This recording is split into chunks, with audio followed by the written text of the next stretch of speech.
So hello friends, इस video में स्वागत है आपका। आज हम एलआरडीए के एक बहुत इंपॉर्टेंट टॉपिक की बात करने वाले हैं जो डीआई वाले सेक्शन में आता है, लाइन ग्राफ। ठीक है।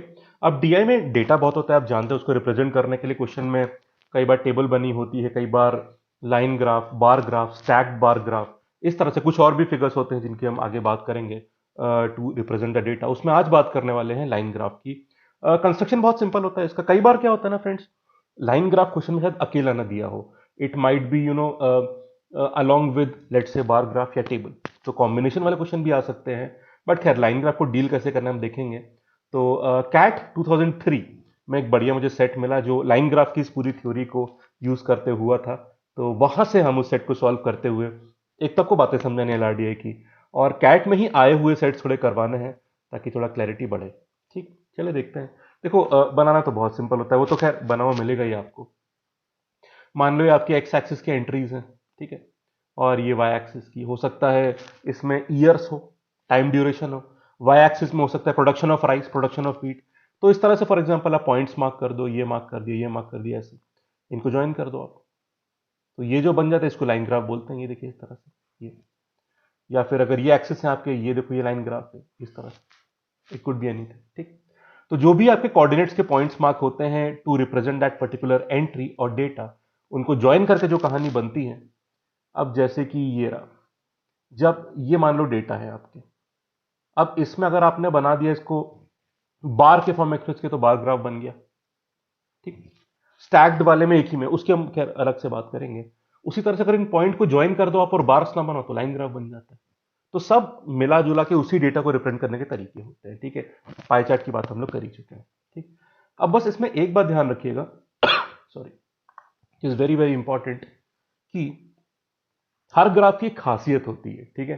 जैसे पाई चार्ट में मैंने बताया था आपको कि एब्सोल्यूट की जगह अगर रिलेटिवली देखना हो कि टोटल क्वांटम में हर एलिमेंट का कितना परसेंटेज कंट्रीब्यूशन है, तो वो रिलेटिव रिलेटिव वाला ऑब्जर्वेशन जो है ना, वो पाई चार्ट में बहुत बढ़िया हो जाता है।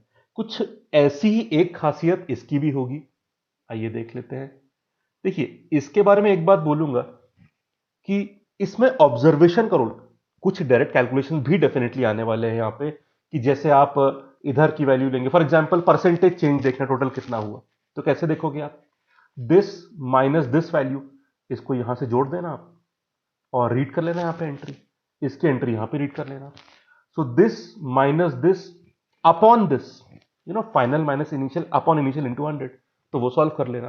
पर किसी स्पेसिफिक इंटरवल में अगर आपको चेक करना हो, जैसे कि एक ये ग्राफ है, दूसरा अपन ने मान लो ये बना दिया, ये इस तरह से। ठीक है। अब मान लो इस इंटरवल में चेक करना है आपको इन दोनों एंट्रीज को, कि इसमें से ग्रोथ रेट ज्यादा किसका है, तो वो सिर्फ ऑब्जर्वेशन से आप निकाल सकते हो। इतना ध्यान रखना, for any specific fix interval, growth rate जितना ही लाइन ग्राफ का स्लोप ज्यादा होगा, उतना ही ग्रोथ रेट ज्यादा होगा। ठीक है। हाँ, ये स्लोप का फंडा हम फाइनल माइनस इनिशियल में नहीं लगा सकते, क्योंकि अलग अलग इंटरवल्स में और हर इंटरवल में स्लोप अलग आ रही है। ठीक। पर जैसे कि इस इंटरवल में एक की स्लोप ये है, एक की स्लोप ये है। अब उसी इंटरवल में इसकी वैल्यू, ये देखो, ये ज्यादा आ गई इस तरह से। ठीक है। बेसिकली फंडा ग्रोथ रेट का आप इतना समझ सकते हो। मतलब आप ये कैलकुलेशन करने की जरूरत नहीं है आपको। You know what is slope, right? Delta Y upon delta X, coordinate geometry में देखा होगा आपने। वो सब कैलकुलेशन करने की जरूरत नहीं है। जिसकी स्लोप ज्यादा उसका ग्रोथ रेट ज्यादा होता है, सिंपल सी बात। तो सर फिर इसमें हमने फाइनल माइनस इनिशियल क्यों किया? क्योंकि इसमें एक स्लोप नहीं है, पर हर इंटरवल में स्लोप वगैरह बदल रही है। ठीक। पर ऐसे केसेस में आप आराम से चेक कर, अभी क्वेश्चन में दिखेगा आपको वैसे। ठीक है। So for that fix interval, अगर स्लोप बढ़ रही है तो ग्रोथ रेट बढ़ जाएगा। तो ग्रोथ रेट के लिए आप स्लोप का ऑब्जर्वेशन लाइन ग्राफ में आराम से कर सकते हैं। ठीक है। तो ये थोड़ा ऑब्जर्वेशन वाला पार्ट यहाँ पे काफी हेल्पफुल साबित होता है। अब एक क्वेश्चन में कैसे अप्लाई होता है एक बार देख लेते हैं। तो एक सेट है यहाँ पे, ये सेट, इसमें इसके थ्रू ये देखो आपके सामने लाइन ग्राफ बने हुए हैं यहाँ पे। तो लाइन ग्राफ करते हैं, लेट अस सी इसमें क्या अच्छाई है, बुराई है, क्या परेशानी आती है, क्या पॉजिटिव चीजें हैं।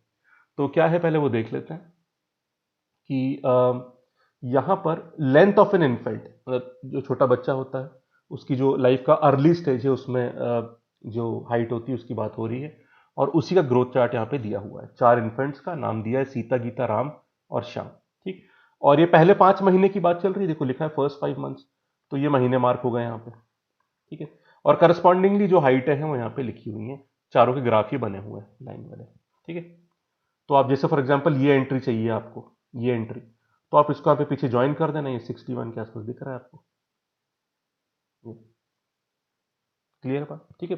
कई बार ना एक एक एक बहुत बड़ी समस्या यहाँ पे आती है जो आप लोग प्रैक्टिकली फील करते हैं कि सर लाइन ग्राफ होते बड़े सिंपल है और ये स्लोप ऑब्जर्वेशन वाली बात भी समझ में आती है, पर कई बार जब परसेंटेज चेंज की एब्सोल्यूट वैल्यू पूछता है, एब्सोल्यूट वैल्यू, फिर ऑब्जर्वेशन थोड़ी नहीं चलेगा, आपको वैल्यू निकाल के बतानी है, तब कई बार डाउट ही आती है, जैसे ये है, अब ये पॉइंट यहां पे कैसे जुड़ रहा है। वैसे तो देखो आप समझ में आ रहा है ना, 61 पे आ रहा है, तो आप ऐसे रफली समझ सकते हो बात को, वरना आप एक छोटा सा काम कर सकते हो, आप पेन लीजिए अपना, स्क्रीन पे लगा के देख लीजिए, ठीक है, पेन या पेंसिल जो भी आपके पास रफ्फा के लिए होगी, स्क्रीन पे लगा के देख लो कि वो कहां पे ज्वाइन कर रहा है, तो ऐसी, क्योंकि स्क्रीन सामने आपने देख ली, उसी पे फिर आप लाइन लाइन ज्वाइन कर सकते हैं, समझ गया, ऐसे ज्वाइन करके देख लो आप। अब आपको स्क्रीन दिखाई नहीं देगी अभी, तो मैं आपको एग्जांपल दे रहा था, ठीक, क्योंकि पेन जो है आपका, पेन तो हो गया आपके पास, वो फ्लैट होता है, बिल्कुल स्ट्रेट लाइन पे होता है, तो आप ऐसे you can use that thing to connect the thing, but carefully, मतलब मॉनिटर डिस्टर्ब नहीं होना चाहिए, बी केयरफुल इन दैट, ठीक है। तो इस तरह से यूज कर सकते हो। वो एक समस्या थोड़ी यहाँ पे आती है भाई, कैलकुलेशन बहुत सिंपल होता है। अब देखते हैं सवाल किस तरह के बनते हैं यहाँ पे, लेट अस सी, इसके सारे सवाल कर लेते हैं। ट्रेंड तो दिख ही रहा है आपको यहाँ पे, अब एप्लीकेशन कैसे करवाएगा ये देखते हैं। पहला सवाल, after which month did Sita's rate of growth started to decline. अब देखो, सीता मतलब कि ये ब्लू वाली जो लाइन दिख रही है, देखिए फ्रेंड्स, जब तक पॉजिटिव स्लोप ऐसी होती है, ऐसी होती है, नेगेटिव स्लोप इस तरह से होती है, डाउनवर्ड, क्लियर है बात, डाउनवर्ड होती है। एक सेकेंड, आफ्टर विच मंथ, हाँ ठीक है, क्लियर होगी बात।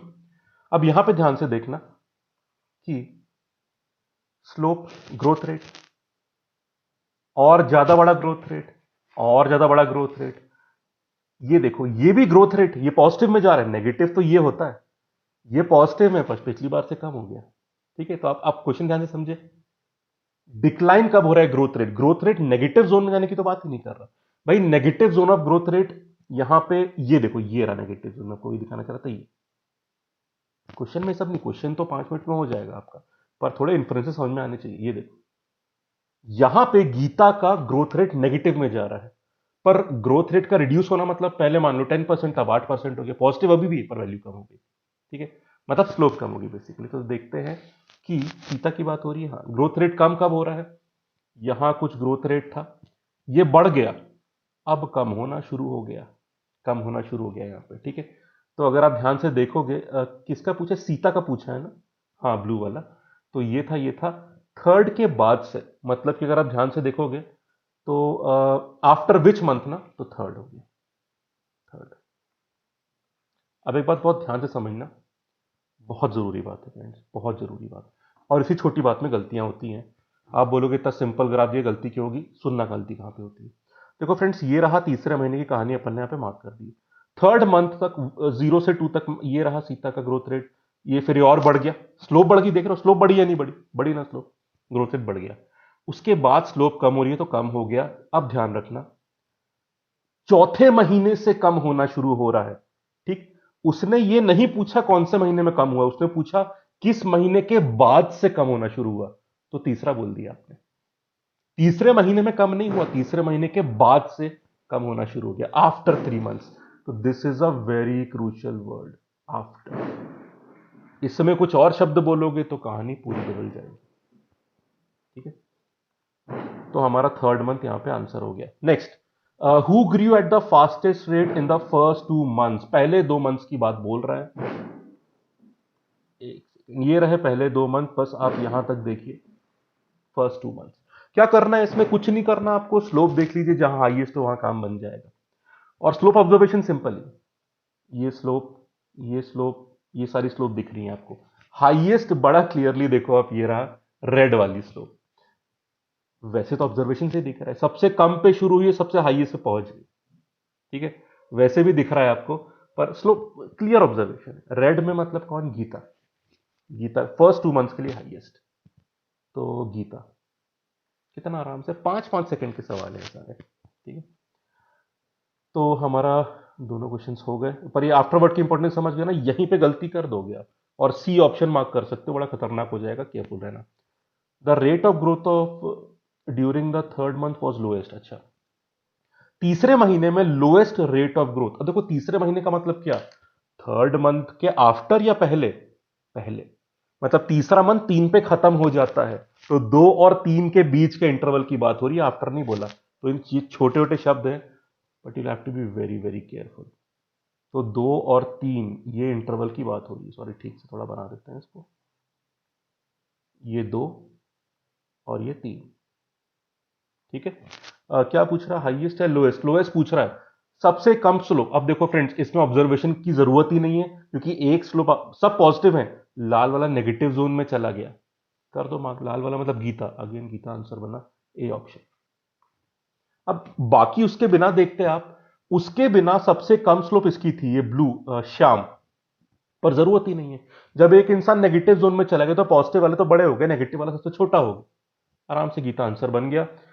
आखिरी वाला और देख लेते हैं, थोड़ा इसमें स्क्रीन को छोटा कर देते हैं। तो देख रहे हो आप, ऑब्जर्वेशन है, सिंपल है, बट उस इंटरवल को पहचानने के लिए बहुत सावधान रहना पड़ेगा। ड्यूरिंग दैट इंटरवल, जैसे बोला ड्यूरिंग फिफ्थ मंथ, मतलब चौथे से पांचवें महीने के बीच का इंटरवल। आफ्टर फिफ्थ मंथ मतलब 5 के बाद। Words are important, be very careful. Among the 4 infants who grew least in the first 5 months. अब यहां पे ऑब्जर्वेशन किसी काम का नहीं रहने वाला। क्यों नहीं रहने वाला, क्योंकि सबकी स्लोप वेरिएबल है यार, कोई बढ़ रहा है, कोई कम हो रहा है, कोई ज्यादा बढ़ रहा है, कोई कम बढ़ रहा है। यहां पे फिफ्थ मंथ के बाद और 0 पॉइंट से मतलब, ये तो हटा दो, ये रहा आपका 5वें महीना का एंड, यहां से ये 0 पॉइंट, इस पूरे इंटरवल में परसेंटेज चेंज। अब ना, अब इस ग्रोथ रेट में ना, या इस परसेंटेज चेंज में आप ऑब्जर्वेशन नहीं कर पाओगे, क्योंकि सबका वेरिएबल है, कभी बढ़ रहा है कभी कम हो रहा है, तो अब इस टोटल पिक्चर में कहानी नहीं बन पाएगी। ठीक है, कैलकुलेट करना पड़ेगा। चलो जल्दी से कैलकुलेट कर लेते हैं। तो लेट अस सॉल्व दिस। तो सबसे पहले ये सीता की वैल्यू लिखेंगे, फिर गीता, फिर राम और श्याम। ठीक है, सीता मतलब ये हो गया, ये वाली लाइन, ठीक है, this is blue. Let us solve, ये तो 57 के आसपास आता हुआ दिख रहा है, अराउंड 57,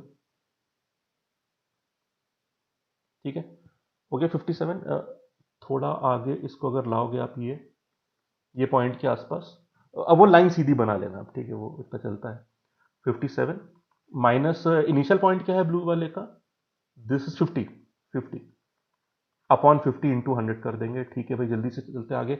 अब देखो बाकी तीनों का ये पॉइंट सेम आ रहा है जो 61 के, आप देख लो यहाँ पे रफली बना लेना, ये 61 के आसपास आएगा, सबका 61 फाइनल पॉइंट आ रहा है, बहुत अच्छी बात है। इनिशियल पॉइंट सबका अलग होगा, तो अपन पहले गीता की बात कर रहे हैं, रेड वाली लाइन यहाँ 49 पे है, तो 49 अपॉन 49 इंटू 100, बढ़िया। राम ग्रीन लाइन 52 पे है, -52 अपॉन 52 इंटू 100, परसेंटेज चेंज है, final value minus initial value into 100। तो यहां देख रहा हूं थोड़ी वैल्यू आपको देखनी पड़ती है, बट वो आराम से मैनेज हो जाएगा। श्याम, ये रहा 53.5 कुछ दिख रहा है यहाँ पे, एग्जैक्टली मिड पॉइंट पे नहीं, तब मैं बोलता 54। ये छोटी छोटी बातें ध्यान रखनी पड़ेगी आपको, सॉरी, 53.5 और ये इंटू 100, इसमें लोएस्ट वैल्यू निकालनी है आपको। चलो सॉल्व कर लेते हैं। ये कितना आ रहा है, ये कितना आ रहा है, 7/5, ये 14% आ गया। ठीक है, इससे कैलकुलेट करो आप, ये कितना आ रहा है अपना, दिस इज 12, डिफरेंस ऊपर 12 है, नीचे अगर 50 होता तो ये 24% आता, पर नीचे तो और कम वैल्यू है, मतलब 24 से भी थोड़ा बड़ा आंसर आएगा, 14 से तो बहुत ज्यादा है, इसको तो हटा ही दो आप, खत्म करो।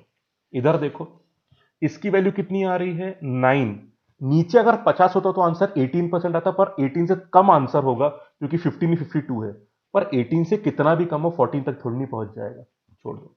ठीक है, I could have use the calculator to see क्या वैल्यू है, पर दिख रहा है 14 तक नहीं आ पाएगा।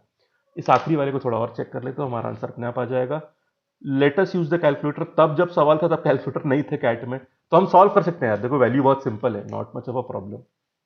ऊपर देखो 7.5 है, नीचे 53.5 है, और ये इंटू 100 है, तो 5 5 कैंसिल वो सब हो जाएगा, पर अभी कैलकुलेटर होता है तो हम इतना टेंशन नहीं लेंगे। तो 7.5 ये इंटू 100 कर दिया, और डिवाइड कर दो आप 53.5 से, ये आ रहा है 14.02 के आसपास।